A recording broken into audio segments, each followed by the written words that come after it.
Good evening, everyone. Welcome to LFC Transfer Room. I'm here tonight, joined by Menti, Race, and Carter to discuss the latest developments around Liverpool Football Club. We will be discussing transfers for a bit. Make sure to obviously drop your comments in the comment section there, and let us know what you think on the players we're going to discuss. And afterwards, we're going to try and predict the Euros as they actually start tomorrow. So I don't know if anyone's. I don't know what your thoughts are on that, but we will get into it. We'll try to predict pretty much every group and stuff like that afterwards. So make sure to please like, subscribe to the channel, leave your comments, obviously, and yeah, Menti, how are you doing tonight, mate? I'm doing well. How are you? Trying to be excited about the Euros. I'm pretty conflicted about it myself, but that's maybe a topic for another day. Carter, how about you? I'm good. I'm ready for the football to start up again with sort of all the transfers, sort of everything's coming out now. So I'm getting very excited for the next season now for the Euros. So yeah, just happy the football's back. It's going to be a pretty interesting summer, isn't it? Because we're gonna have the Euros, the Copa America as well, and then obviously we're gonna get the Olympics. If there are fans of any other sports in here, those are also going to be great, and they're gonna be taking place in the summer.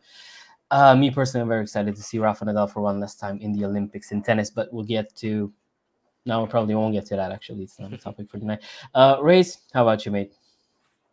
Good, yeah. All the Euros start tomorrow. Of course, Copa America over here stateside. We're excited about that. USA got a nice draw last night against Brazil, which was good to see. So, doing good, yeah. Who would you say the favorites are? In Copa America, Yeah. probably Brazil or Argentina. One of the top South American nations. I forget who's in our group. We have Uruguay in our Uruguay. group. So, yep. So we'll be facing Nunez there. So I just hope that we can at least get out of the group stage, and because we're probably going to draw either Brazil or Colombia in the knockout round. So that's kind of at least as long as we get to there, we'll be fine. But if we advance further than there, I'll certainly be happy with it. Yeah, I think it would just be so funny if a Liverpool American fan was extremely disappointed in Nunez for the last two seasons, and then he bags a hat trick against you in the Copa America. Yeah, that would be an interesting sight. Sorry. So yeah, then let's get into the transfer talk. As we've seen, Liverpool from pretty good source. Liverpool are said to be preparing an offer for Joao Neves from Benfica. Now, from what I know, now I'm not sure if this one was confirmed, but I've seen rumors that United had an offer basically rejected for him in the past few days. So he's a DM. He is 19, if I'm not mistaken, so he's fairly young. So for the amount of money that we're willing to spend, is he the answer, Menti? Honestly, for me, yeah, sure. Go get Joao Neves because when I first started getting on stream with you guys, he was like one of the players that I wanted to join the team. Um, for me, yeah, go ahead, go get Joao Neves because he's very young. He's very good. You can see he's already playing with the Portuguese national side. But for me, I don't know. For some reason, I just don't believe it. Like, I really don't see FSG going out there and paying $85 million for a 19-year-old right now. Like, he's literally just been ramped up through like his youth programs. So I just don't see it. Just because if we do spend around like 100 mil with add-ons, that means it's taken away from other positions. I'd rather have them go get like Ugarte or like Varela or someone around that range where they could spread out the transfers. He's a capable player. I don't know if he's gonna come in and be instantly good in the Prem. If we're willing to spend like 100 mil, I say go get Bruno Guimaraes or someone that's already Prem proven. I don't mind it. I just don't believe it just because it's FSG. But yeah, no, he'd be a good transfer. This is just like PR stuff right now. Like as soon as the transfer window is opening up, all these stories just come out, like Leny Yoro. Like the kid wants to go to Madrid. Like I need Liverpool to understand, if Madrid said we're gonna come get you, I think he's just gonna sit there till they get him. But yeah, it'll be a good signing, but I doubt we'll get him. It is interesting though, isn't it? Because when you think about big money signings, we usually don't go for. We usually don't get them. But then out of the blue, last summer we were ready to offer quite. I think it was around 115 million for Caicedo. So it's like you usually don't believe them, but when FSG are ready to splash the cash on someone, they are willing to go all in. Now, me personally, I'm still somewhat conflicted. I'm not sure if we've necessarily seen enough from Neves right now, and obviously, we can all be excited about a player, and he's doing great at the moment. I just don't know if 19 years of age, paying that kind of money for him to come in the Premier League, as we've said with Nunez, different league, different language, all stuff like that. It's maybe a bit too much for him at the moment. So I don't know, but then at the same time, if you think about it, we already have a six in Endo who's fairly experienced, let's say, and then you have someone like Neves who could be an understudy. You'd have the experience and a youngster who would be ready to go and maybe learn the position for 1-2 years until Endo will maybe get past his best. So Carter, your thoughts on Joao Neves? I honestly I really like him, and I think in Portugal he has played some games as like a six with sort of João Mario next to him. But from what I've sort of seen and read, they said that he's kind of not been as impressive in those games. He's been better when he's had sort of Florentino Luis next to him, and he sort of does the destroying and the dirty work and the hard yards. So I almost think I kind of agree with what Menti says. Is I don't believe it. I think this might be sort of agent talk, getting United to put another bid in, because they're obviously seeming to be there's more concrete interest from there. And I think he's a super talent. I think we've spoken about an Athletic article not too long ago that said Liverpool will spend when they feel it's right to spend. And I think Neves would be an appropriate player. I mean, honestly, he's built like a wardrobe. Like, he's so wide. Like, some players are small and little, but I do feel like he's got the physical ability to play very well in the Premier League. But I just think we have too many players in that role, or sort of the deeper eight. I think you look at McAllister, you look at Jones, you look at Gravenberch, you look at, I'm maybe forgetting someone, Bashetic. Like, I think we just got too many players there to spend that amount of money on him. I still wouldn't mind it, but I just think it's a bit irresponsible when we need a 6-6. Yep, fair enough. That's pretty much the point that Paul was making here in the chat as well. So good to see you both on the same page for once. So, Race, your thoughts on Joao Neves? Do you think he's a player you'd like us to sign, but is he worth the money?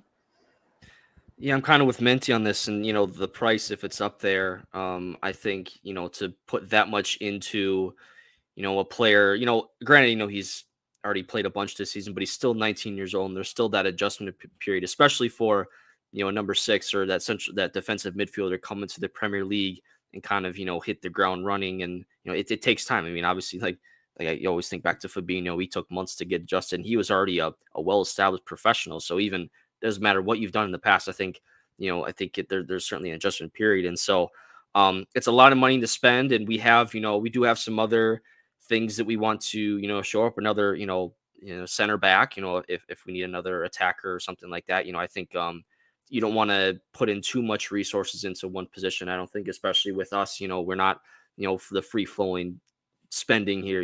We're more methodical in our approach, and so I mean, the player looks good. I mean, he's kind of, again, I always say this with our number 6, our defensive midfielder, like the size kind of matters there, and he's a little shorter, but he is a little beefier, so that's good to see. But we already have McAllister in midfield. We have Harvey Elliott. We have to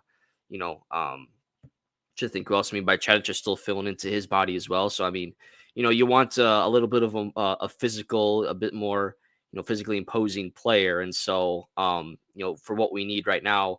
I don't think it's again, and it's not the type of move we would make, spending the big money on a player like that. I mean, the Caicedo thing last year was just, for me, totally out of left field when that news dropped that we had a bid for that much going. And so I could, this is kind of the same thing where, it's, in theory, it'd be a cool move, but like the money, the business side of it just doesn't make a ton of sense.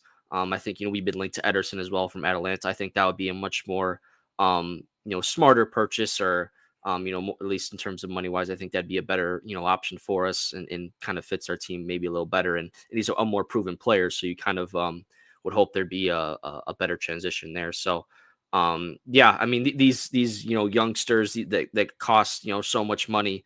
I'm always skeptical of our involvement in them. Yeah, we're interested. I mean, but every big club is interested in a player like that, right? I mean, you're going to do your homework and you're going to do your due diligence and scout them. But I think realistically, going in for a player like that is probably, a bit far fetched for us. All right. Yeah, William, let me present you Florentino Luis Carter. Mentioned him earlier. I was I kept on mentioning him on streams. I think if we're gonna sign a player from Benfica, I would love us to send Florentino Luis as a 6, maybe, as Carter said, to do the dirty work. But yeah, we will see how we get on. Paul, yes. So obviously we did. Me personally, I also rated Bajcetic, highly when he played. Problem is, we gave him a lot of minutes a few seasons back, and he got injured, and his injury then was pretty bad. He was off the pitch for a long period of time, and he's just come back. So my thinking is, we will have Endo and then Bajcetic. One of them is 31 now, is going to be, who's maybe, who needs time, who needs to be managed. Bajcetic as well. So my thinking is that maybe that's why we still will need someone else there. So yeah, we've talked about Trent as a 6 for a while. Problem is, obviously it depends on what Slot wants to do, and if he wants to do that, then probably we're going to need a right back, if you don't want to rely on Bradley and Gomez, because Gomez then obviously can play center back and left back, as we've seen this season as well. So yeah, the midfield is still going to be an interesting conversation come next season, even if we've basically rebuilt it, let's say, in the last summer. Menti, you've already hinted at the next topic. Yoro is said to be on Liverpool's radar at the moment, on Liverpool and Manchester United's, if I read that correctly from Ornstein. But apparently he has his heart set on Madrid. And as you said, is there any sort of chance for us to get in front of Madrid for a player like him? No, zero shot. Madrid basically said, like, hey, just reject other clubs and we'll come get you. Madrid's just a club, like, no matter where you are in your career, if they come knocking, I think a lot of players will entertain it. He's very young. He already has, like, the French connection out there, Mbappe, Ferland, Mendy, etc. For him to have a good career, I think the step for him is to go to Madrid. As you can see, the center backs are aging. They're in their 30s, and it's, like, perfect for him to take that spot. There is literally no way he's coming to Liverpool. So it's just like PR stuff. It's just transfer season. It's interest FC, all that stuff. Great player. Would love him on our team. But if a player doesn't want to come to our club, why are we going to keep forcing this story? That's just how I look at it. Yeah, we've been burnt in the past by Madrid. I've seen Tchouaméni's name mentioned here, and I kept on thinking, what if? I think Tchouaméni would have been such a great signing for us, but as soon as Madrid came in, you cannot really compete with that, can you? Carter, we do need a center back, don't we? And when I saw the Euro interest, now we've been mentioning Euro a lot on streams in the past few months, and me personally, when I first saw his name, my first thought was, promising player, but do we need someone who's young? Do we need someone who's going to be an understudy maybe for Van Dijk? Or do we need someone who's going to be able to come straight in and play next to Van Dijk? Because we see that we've had pretty poor luck with center backs and their injury record. I think him starting, it would be between him and Konate. So I don't think that would be the issue. I think that's our sort of strength against Madrid for the first sort of 2 years of him signing, is that he would have lots of minutes. I think with Madrid, you still got Eder Militao, you got Rudiger, you got David Alaba, and I think they will still play a good amount of minutes. There'll be minutes there for him, but I think we can definitely say you will play a lot. You'll be with this great coach. You'll be next to Van Dijk, and that might attract him. But I agree with what Menti said in the sense of it's so difficult. Like if they had more of a younger centre back core, I think we'd have a real chance. But I feel like the only ways we could really sign him is if we were to offer him a big wage, which we'd not do, or we have to kind of try and price Real Madrid out of a move. Like I think the Athletic in Spain reported that Madrid don't want to pay more than like 42 million euros. So if we were sort of maybe went in at 60, we could maybe try and price them out. But as you guys have said, he might just say, I'll just wait a year. I'll just wait until Real Madrid are happy to pay the fee. So I think it's very difficult. But we've got to try for these players. Like if there's a superstar talent, we can't be afraid of Madrid, because sometimes you will get them. Sometimes you might say the right thing, or he might go, oh, I didn't like the meeting with Madrid. So I think we really have to push for these guys. But if we don't get them right now, we don't get them. You can't really complain. Yep, fair enough. Race, then I'm going to ask you the same question. Is Yoro a player you'd like to see us sign? Me personally, I'm still not convinced, in the sense that I'm not sure about the age. And, you know, that's kind of the thing now. But yeah, obviously there's the Madrid interest, which, you know, might make this conversation redundant anyways. But yeah. Well, it's interesting because before the start of this past season, you know, I think at least on my checklist, and maybe some of your guys too, but you know, I still wanted to buy another, you know, center back. I think we still that was still a necessary part of our team. And you look at, I mean, Kwanzaa was such a revelation this year. He's really saved us a lot of money, you know, and not making that such a pressing need, right? I mean, if we only had Van Dijk and Konate, Matip's gone, as kind of our, and then Gomez, you know, is, I think as a center back is, you know, he found his role this season as kind of that Swiss Army knife. He can play right back, left back, and then center back, you know, when needed. But I think kind of that, you know, the versatility is, you want to keep that alive. You know, you don't want to play him too much at center back, I feel. But, you know, if our options really just Van Dijk and Konate, I think there would be maybe more of a push to sign a guy like Yoro, because, you know, we don't have, you know, someone else that can, you know, go next to Van Dijk. It'd be just one player, so we need another player to come in. I think since Kwanzaa's kind of broken out here and is now a future member of this team and a really solid piece moving forward, I think there's less of a desire to pursue a player like Yoro, and you know, because we already have some cover. So I could see us kind of going to a more, you know, an older player, not trying to break someone in, a younger talent, you know, and try to, you know, groom them into a you know, a top center back. I think because we already have a couple options, and you know, Konate's had his injury issues, and Quads, you know, it's his first year, and you don't want to, you know, put everything on his shoulders instantly. But I think there's kind of less of a push if there is kind of a battle here with Euro, and of course, you know, Madrid. I mean, like as you guys mentioned, I mean, once Madrid comes knocking, it's hard to not answer that door, and so.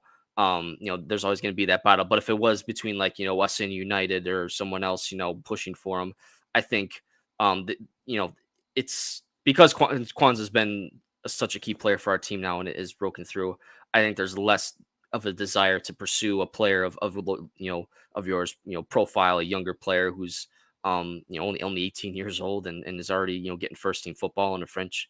You know, it's just kind of created a different scenario for that. So I think you know, it's it you know, it's probably command a hefty fee, and you just kind of want to, you know, don't want to overspend, like I said, you know, with the you with Neves there in our last discussion. And so I think you know, it's tough. It's, you know, basically comes down to Madrid are interested in this player, so he's kind of out the door for me. I mean, it's going to be hard to you know, make a push and try to convince him to come to us, because, you know, it's just, you know, we have such a, you know, he's going to come in, it's going to be you know, it's just, I don't know, it's just Madrid are here basically. It's just tough to sell us, you know, other than that, because we know how this ends basically.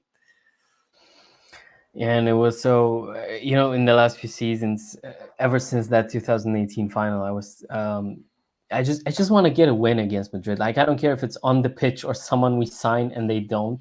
Like, they've just been just getting the players we wanted. They won the finals against us, and the amount of luck that they did.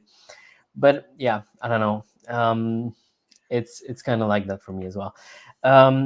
Interesting that you're mentioning this, Timothy, because next up, I wanted to ask you lads something. And this is going to be an interesting one. So I'm going to go first because I don't want to put any of you on the spot. So my thinking is, I want to ask you for your preferred midfield 3 for next season, but you can add one player of your choice as a transfer in for this summer. So we've spoken that we have a lot of players, a lot of promising players as well in midfield. My thinking is we still need a 6, and that's why I think I would get Florentino Luis, but that might not come as a surprise for pretty much any of you now, because I've been mentioning him on stream so many times. If we keep on playing a midfield 3, a trio there in midfield, I mean, I think I would go McAllister and Szoboszlai in front of him as our other center midfielders. Szoboszlai, I think if he gets, I think he's gotten pretty much, as used as he can get to the Premier League, to the tempo, to playing so much football. And I feel that when because for me, it's not an if, it's a when he can get used, he can get the level he produced at the beginning of the season constantly, he's going to be, one of our star players. So the interesting question is, though, will we play the same way next season? Because we've seen that Slot likes to play a 4-2-3-1, which means we might play a double pivot. Now, if we do play that, I'm going to let you guys, give your opinion and your thoughts on who should play. So Menti, with that in mind, what would you like to see? For me, the 6 has to be like a destroyer. So I'll give you like 2 names. It could be Guimaraes or Ugarte. I think there will be some good options. On the left, I think McAllister got to play. And then on the right side, for me, it could be like Elliott. It could be Szoboszlai. It's just who the manager prefers. I think it might be Szoboszlai just based on the fact because, I mean, he's pretty good with the national team. It's just like this season when you watched them play, a lot of the stuff that they've done, I felt like they could have been just coached better. In terms of the style of play, it's going to be like when Klopp initially came. So you're going to see a lot of like pressing with the wing backs all the way up. It's just basically the era before Pep Linders took over. So we might actually see some good pressing now. But yeah, for me, as long as we get a destroyer with the midfielders we have, it's just preference at that point for Slot. I don't want to see a good rotation. I want to see all these people play. I want to see Gravenberch. I want to see Elliott. I want to see Bajcetic. So it could be good for us. So we'll see how it goes. All right, Robert. Yeah, Hughes would be the one that would be leading the negotiations with the players you want to sign. Yes, but obviously, I wouldn't be surprised if he talked to Edwards behind the scenes as well, because obviously we know they're friends and they're pretty close, as we've heard all summer. So if we get them working together, I think that's only good news for us. All right, Carter, then your preferred midfield, I would say 3, but then Okay, so I'll kind of give you almost 2 because the first one we could sign him, but I don't think we'll sign him. I'd say Locatelli as the 6. I'd say Curtis Jones to his right, and I'd say Szoboszlai as the more attacking midfielder. I think that gives you a good amount of legs. You have a large sort of midfielder. He's not the most, he's not completely a destroyer, but he's very good on the ball, and sort of Szoboszlai and Jones will make up for that. But then you guys honestly might laugh at this. I think I'd rotate him between Endo and the centre-back spot, but I think I would put a cheeky bid in for Trevor Chalobah, and I'd do Trevor Chalobah and Endo as the 2 6s, McAllister as one of the 8s, and Szoboszlai as the other one. Because I just think if you sign someone like that who can play 2 positions, I don't want to lock ourselves in and sign someone who's an average number 6. I'd want to give ourselves the ability to maybe move our number 6 into centre-half. If we then saw the next Declan Rice, the next Rodri, the next Tchouaméni, I don't want to get stuck with a good to average number 6 that we can't move on for a good fee. So I think for me, I would go to like build with flexibility. So either Locatelli or someone like a Trevor Chalobah as a 6. Now that was probably the biggest surprise we could have gotten on this night's stream. Chalobah as a okay. Well, I'm not gonna say anything about it. I'm gonna let the chat, have their say. Race, then I'm gonna ask you. But you know what? I'm surprised, Carter. You didn't mention McAllister in the first trio that you've mentioned. So that's Not enough legs. Not enough legs. We need more legs in the team.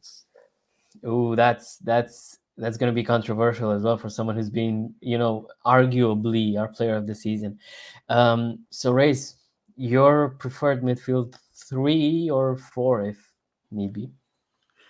Yeah, the 3. If we're sticking with a 4-3-3, I like I mentioned earlier, I like I really like Ederson from Atalanta. If the links are true, and if we're interested in him, I think will be a really nice player to bring in. He's a good age to bring in. He's professionally just had a really good season for Atalanta, and so I would have him as kind of that number 6, and then ahead of him I'd have McAllister, and then Szoboszlai as well. I think Szoboszlai, yeah. I mean, the second half of the season was kind of just wasn't the same player, and you wonder how much of that was fatigue, just getting used to it. But he showed, I mean, early in the season, he absolutely can thrive in that role, and I think it'll just take more time, more experience in the league, and just kind of just becoming a better player. And he's still relatively, he's still like 23, 24 years old, and so he's still got some room to grow. So I would have Szoboszlai there. If he's out of form, then Harvey Elliott is certainly a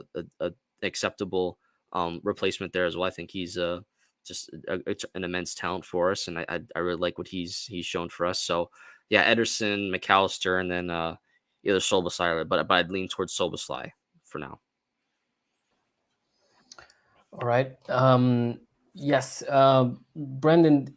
Indeed, the one thing that I absolutely hated last season was all the slander that Gravenberch got online in social media, because I think he's still, and I said this last season as well. I think when a 21-year-old player comes in, different language, different club, different weather, different team, different everything, you can't really judge them based on their first 12 months or even sooner, because you get slandered for him in the first 6 months after he signed. Yeah, I do think Gravenberch has a lot of potential, but it'll be on Slot to uncover all that. But we've heard that he's pretty good with he's a good coach for young players, so hopefully he'll get the best out of them as well. Okay, so for the interesting part of this live stream now, I am going to share my screen, and you lads will tell me if it works. All right. I'm going to need verbal confirmation because I'm going to have to switch screens. Okay. Yeah, I see it. There we go. All right. So we're going to get into some Euro predictions now. We're going to try and basically, so the way this works, this from the Telegraph, we're going to just going to get into pretty much every group. We're going to place every team where we think they're going to end up. And then obviously the best 4 teams out of the 06 in third places will qualify in the round of 16, and that's basically how it works. Now, I think by now everyone knows this, so we're going to try and get into these predictions. We're going to try to see if we can all agree on something. It is going to be interesting, so we're going to need everyone's help in the chat as well, because we're going to probably need to, especially when we need to choose between 2 teams. So we're going to start off with Group A. Does anyone in here think we're going to have a different winner here other than Germany? No, I don't think so. Germany's please turn on your mics, because I'm going to be on the other screen and I can't see you. So we're going to go Germany in first then. Now, for me, I think you can have a conversation between Hungary and Switzerland, I'm guessing, for the second place, because obviously, my screen just went. Okay, all good. Obviously, Switzerland has a lot of experience in these competitions. So I would get if someone wants to place them second, but I think for me, I chose Hungary as my dark horse for the tournament, and so I would stick him into second there. Does anyone disagree with that? I think I would personally have Switzerland second. I think they're not the most flashy or exciting team, but I think they're kind of solid, especially in the back. I know Summer is always a good player for them internationally, and so I know Hungary. We all want to see Solbaslai, and us Liverpool fans are gonna probably root for Hungary to get out of that group. But for me personally, I would have Swiss second. All right.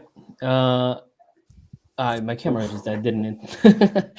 Well, Yeah. I just saw that. Yeah. Well, sorry. I don't think you I'd need to say see Hungary it. though. I disagree. I'd say Hungary for sure. All right, Carter.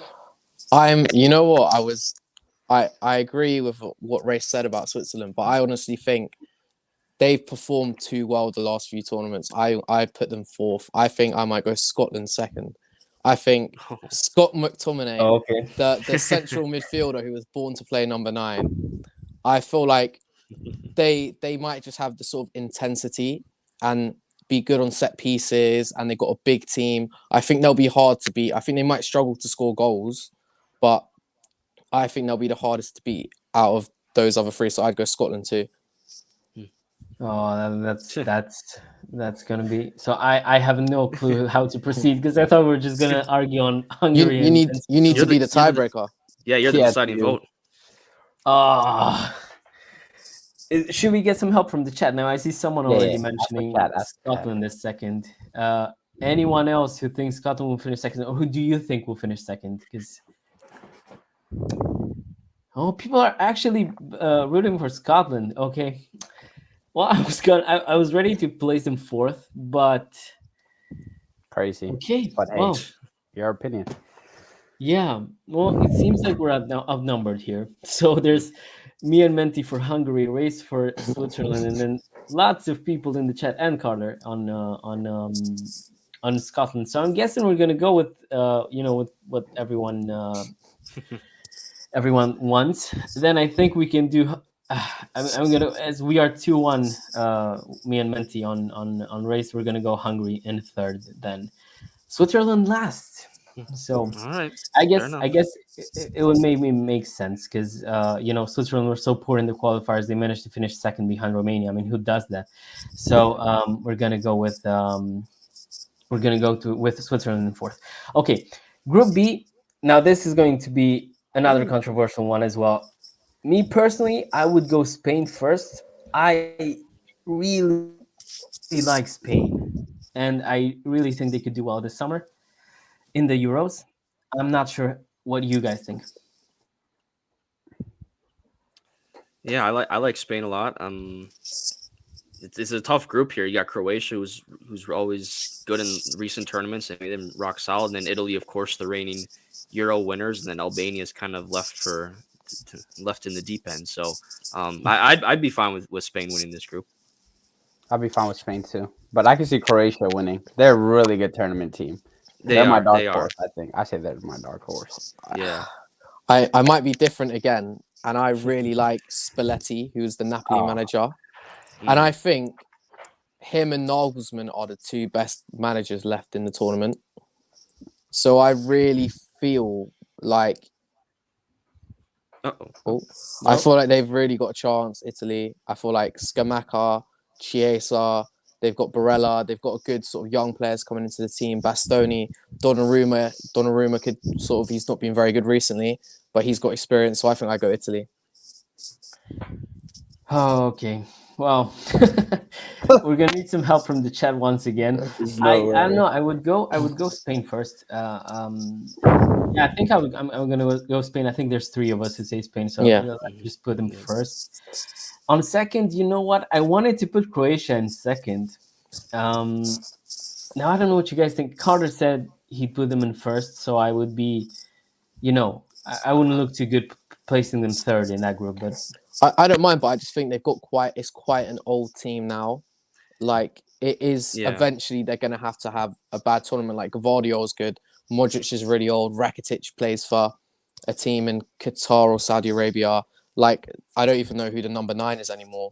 Like, I just don't think. I think they'll still be very competent, but I just don't. I think it's tight. I think they could get second, but I don't know. I prefer Italy and Spain. Yeah, Right. I think Croatia is.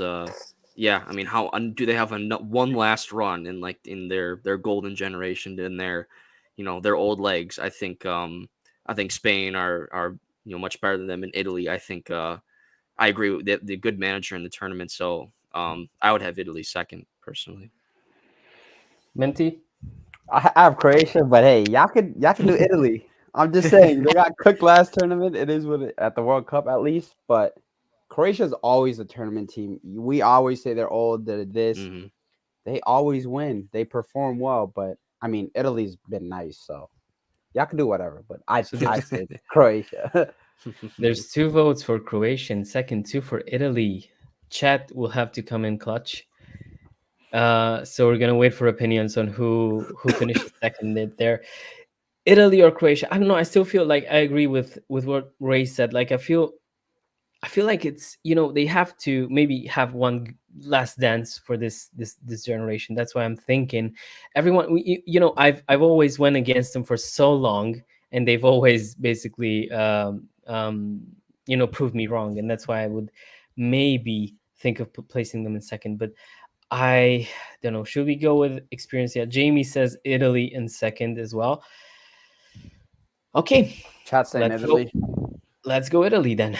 I think we haven't mentioned Albania. They're also really good. I think who's the manager? I think is it Silvino or I think it might be someone like Silvino. I think I remember seeing something like it was like an ex sort of non-Albanian player.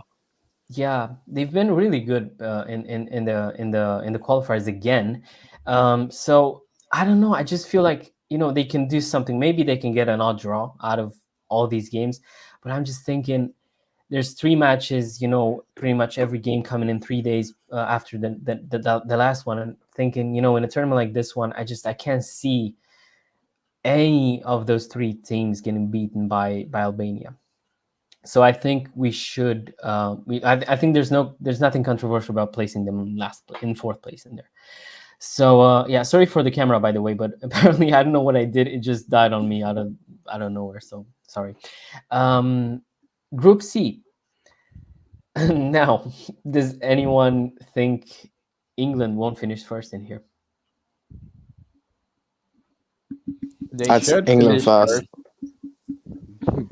Good thing Steven's done on this one because he literally said in the chat that he's thinking England might crash out of the group stage. Now I'm not really sure about it. I can't see. Not group stage. Yeah, Not in that group, no. So let's go England first then. In second, maybe there's a conversation to be had for Slovenia, who have been decent in the qualifiers again, but I'm thinking I would just go Denmark in second. Yeah. Does anyone agree with that? I'd agree with Denmark. I think Christensen, sort of Eriksen still there, Højlund. I think they just have a lot of like good to decent players, and they've done all right in the last few tournaments. Yeah, I got Denmark. I would Serbia would be kind of the debate for second. I think Denmark. I know they didn't have neither did Serbia or Denmark had a good World Cup last go around, but I wouldn't be so confident to put Denmark second, put them in pen for me. I think definitely whoever's third in this group will advance to the knockout round. I think there'll be enough points to be spread around because I don't think Denmark will quote run away with second place, but I'd keep an eye on Serbia. I wouldn't be surprised to see them advance in second there. I was pretty convinced I put Serbia in fourth, so I don't know. Andre, I think, well, to be fair, I know England's been disappointing, but in the last Euros, they've reached the final, so I don't, probably with the market value and all that, I think they should be pretty big favorites in there. All right, then. So we're going to go Denmark in second, as the chat said. People in the chat said Denmark as well, so we're going to go Denmark then. In third, so I'm sorry, Andre, but I think I'm going to go with Slovenia.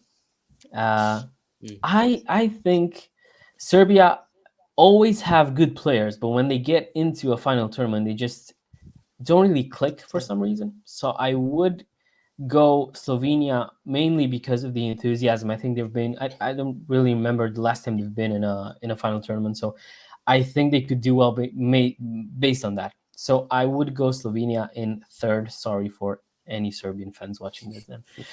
All right, Group D. This one's going to be interesting as well because there are a few teams here. I think France and obviously the Netherlands who would be the favorites, but Austria as an outside shout, they've been so good under Ragnik in the qualifiers as well. I would go France first. Yeah, I'd agree. Yeah. Mm-hmm. I think they're just too good. Like the basically the team that they have, I can't really see them finishing anywhere outside of the first place in this group. With the Netherlands now, this is I've said it on the last stream as well. Carter was with me on that one as well. I'm thinking of going with Austria in second. I'd agree. I really like them. No. I just I don't no agree. way. No way. They're a good tournament team. Every tournament, they're good. They at least make it out the group stage. Austria, I don't know about all that. Who they got? I think Jordi Alba? David Alba, is that his name? I don't think is he playing the tournament? Is Alba fit? I don't know. Sabitzer. Okay. I just think they've just got a good team. I think when you look at Netherlands, maybe you could say the same with Austria. I just don't think they have sort of transitions and outlets sort of in the attack. Like I just think they've got a load of guys who can't dribble and take them up the pitch. So I think they could. I think they definitely could. But I'm just not confident, especially if Frimpong's playing right wing in an international tournament. That's not a team I'd want to back and support. Yeah, I'm not seeing Alba's going to play in the Euros. I don't think he's on the team, but he's just around. They got Akanji playing down the middle. Oh yeah, those mistakes that he makes, like those small mistakes in the tournament. Yeah. And so Jan Sommer, he's not saving them. I definitely think Netherlands got too much quality and power. All right, then. I think Netherlands it is.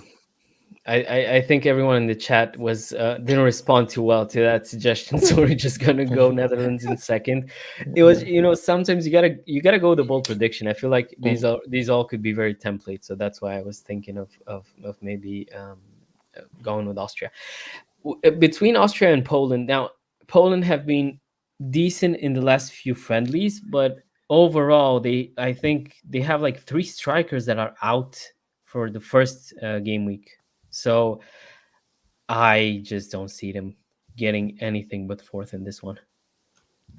I agree. I can see Austria then, as you said, they played well, leading up to it. So I would have Austria 3 and Poland just, I don't know, they've Lewandowski, but I'm not sure what else they can do really. I'd agree. Then. Group E it is.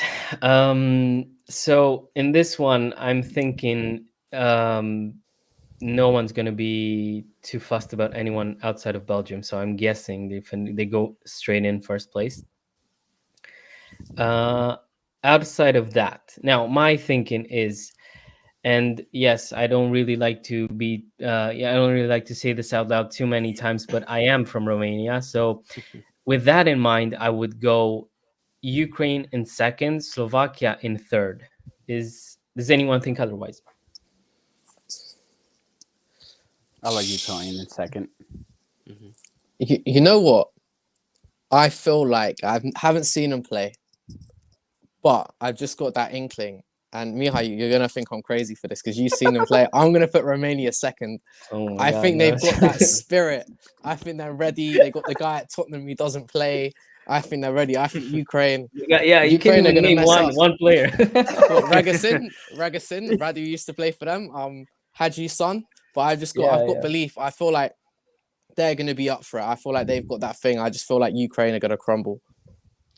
All right, Ukraine in second it is then. I mean, I think this is the group. Like, I mean, look, it's like who's going to get second place. I think it could be you could have the surprise here. Like, if Romania would be second, I don't think that would be a too crazy thought of Slovakia. Like, I think there's going to be a lot of points shared. So again, another group where I think third place is probably set on advancing. So you're going to get possibly a surprise team here in the knockout round. So, Mm. but I would still I'd pencil in Ukraine second, but I couldn't tell you with certainty what's going to happen in this group. Oh, Jamie sees Slovakia in second and Ukraine in last place. Interesting.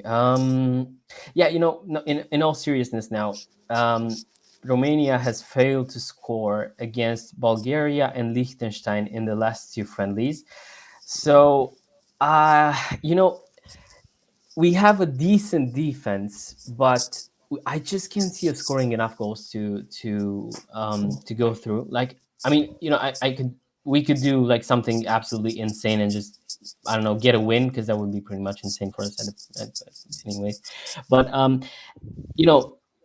thinking, let's say with the facts here, Romania have the weakest squad in the entire tournament. Their last win in a Euros was in the 2000s edition against England, out of everyone. And we've only scored 3 goals in the Euros since the 2000, and 2 of them were from penalties. So I can't see us scoring enough. Now, I said it on the last stream as well. I wouldn't be shocked if Romania don't score any goal in this group. So I'm just gonna go Slovakia in third.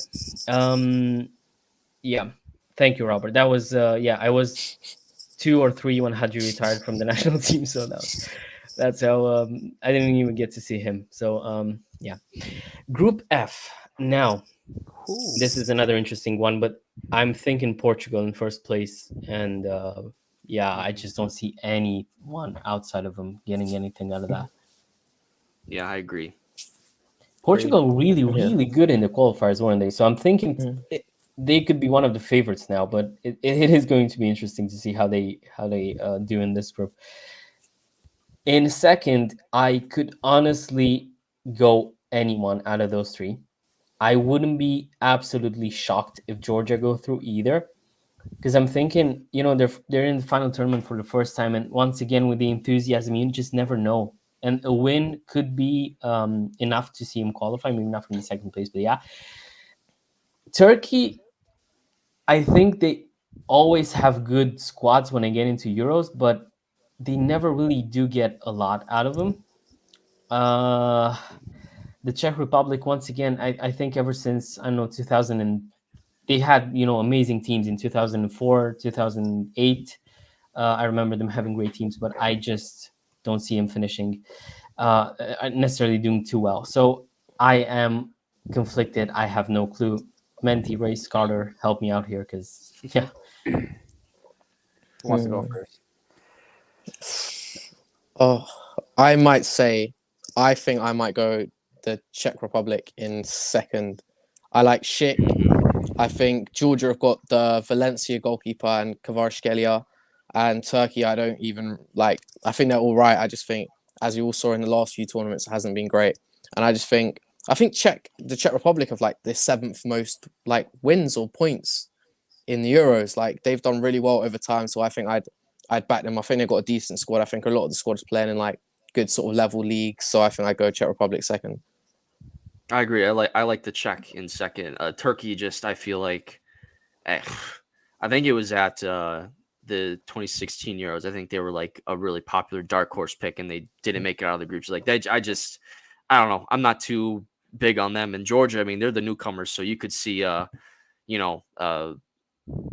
surprise performance them. But kind of like Group E, I think second place is so up in the air. But I lean towards the Czech Republic, definitely. I think they have some good players and some impact players as well. So I think they would just be a more safe bet than Georgia, Turkey. Yeah, I agree with Race in terms of like anyone could win, but I'm gonna have a Carter moment. My spider senses are tingling. I say Georgia. Let me go for the underdogs. I love when like a team that's never played and they just come out here and they just like, it's just exciting to watch. It was like how Hungary was a couple years ago when they got into the tournament, when they were in like group of death.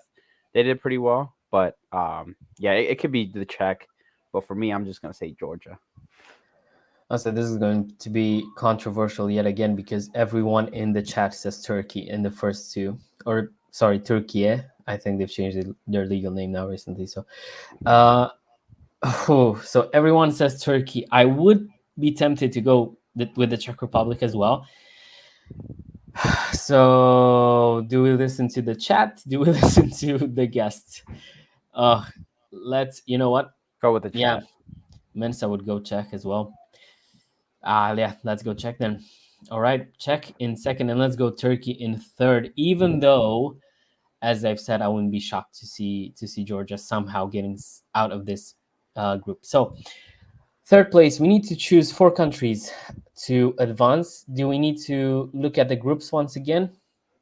So, Menti, who would be your 4 picks out of those 6 third places? You say how many do I have to pick? 4. 4. Could you scroll down one? I think you had it. Yep. There they are. I would just pick 3. Yeah, 4. So I'm thinking, Oh, 4. maybe you need to see the groups. Okay, so I'd say Hungary, Croatia, Turkey, and then Austria. That's who I have. Yeah, I don't know. All right. What other guys want to say. And then, Slovakia and Slovenia are going to be the ones who. No, I don't want to try. Oh my God! Seriously. Wait. Let's just. Oh my God! And we're going to have to do it all over again. No. Well, I didn't see this happen, so it seems like we're gonna a bit of a moment. Okay, let's try and refresh this one. Fine then. Okay. Yeah, I got you. This is just not gonna work. Okay, all right. So then we're gonna continue without the without the paywall. Okay, we're gonna do it this way. Then I'm just gonna stop the screen because there's just no point. So let me just go get the overlay once again. There we go. And my camera seems to be out. Oh yeah, my camera's not gonna get it. Okay, so I'm gonna ask everyone then. Germany versus Denmark. I think. Yeah, we're gonna go Germany then. Germany, yeah, Germany. All right. Okay, Scotland versus Italy. Italy. Yeah. All right. Italy too. Spain versus Austria then.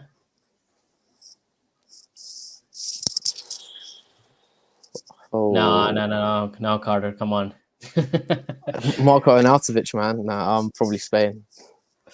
All right, and then England and Turkey. I'm gonna guess everyone wants to see England go through. Yeah. Portugal, Croatia. You know what? Let's just go straight to the one that's gonna be interesting. So then we've gone through all that because of nothing. Because apparently, we got telegraphed. But I'm just gonna go straight to the end here. Who do you think wins it? Menti? Yeah, you're Mike's mute. muted. You're on mute. All right. I'm not trying to hate on you English fans. You're never going to win with the coach. Let you know that right now. All right. It's just the same as USA. They'll never win with the coach. I would say either France, Germany, or Netherlands. But if I had to pick one, I would say I'll go with the Germans. Aren't they at home? It's in Germany, Okay. right? Yep. I'll go with the Germans just because it'll help a lot. Like England had their chance when they had that home turf, but you saw what happened in the penalties. So at the end of the day, it comes down to coaching, and I just don't trust the English coach. Fair enough. Race? I'm kind of on Portugal personally. I think I just really love their squad and what they can do. The key for me is, can Ronaldo just not, be kind of a selfish player and just, not, they don't have to start him. I mean, they really have plenty of attacking options. He doesn't have to start. He can just be an impact sub off the bench, kind of be that leader. If he's able to accept that role and kind of, not, just be just a one-on-one, not, be kind of head down and dribble and whatnot. If he can play some team ball, I really like Portugal. I think they can, they have a really good squad and are just one of the contenders for me. All right. Carter, is it going to be another controversial pick? Romania, no, I'm joking. I'm going to go for England. I just think, actually, when you look at it really objectively, maybe apart from the centre halves, I think they have the best squad. I think they have the best players. I think France are not a shadow, but are nowhere near as good as they used to be. Like, I just think when you've got someone like Trent and you've got Kane hasn't really turned up, but you've got Trent, you've got Bellingham, you've got Foden. And I personally wouldn't start Foden, but I think you've got 3 players there who are all willing to take and put the team on their back and turn up in big moments and in big games. So I think that kind of gives England a good chance. And I think I think this is a chance. I think they've got to go.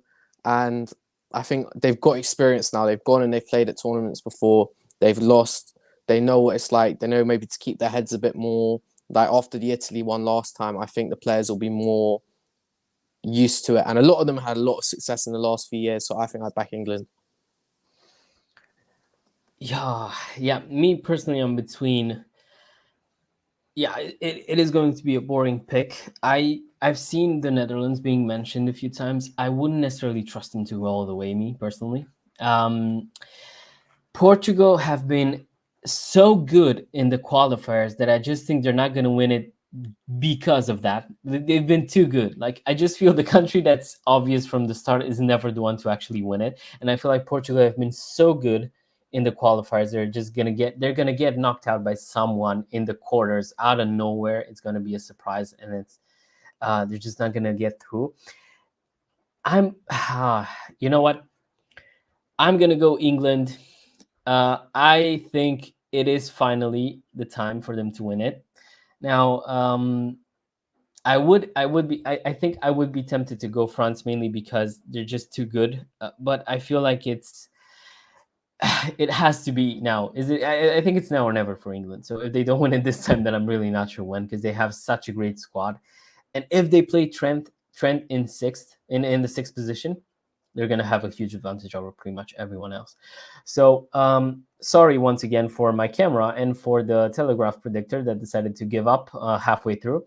But this was a bit of a cursed stream, so I don't know. Apparently our picks were so bad that they didn't even let us go through all the way with them. So hopefully, some of our predictions are going to be wrong, because we want to see some teams in the round of 16, Romania especially. So, but yeah. With that in mind, that's going to be it for tonight. So thank you to Menti, Carter, Race, to everyone who's been, who tuned in, has been on the stream. Make sure to come over to YouTube and, be here for the rest of the streams. We're going to be here tomorrow at 7 p.m. UK time this time, because obviously there's a game at 10. So we're going to go and see the opening game in the Euros. Once again, thank you to everyone who's been here, and make sure to come back and, live the Euros with the rest of us. And we're going to see if we were right or wrong with the winners and our predictions. So until tomorrow, up the Reds.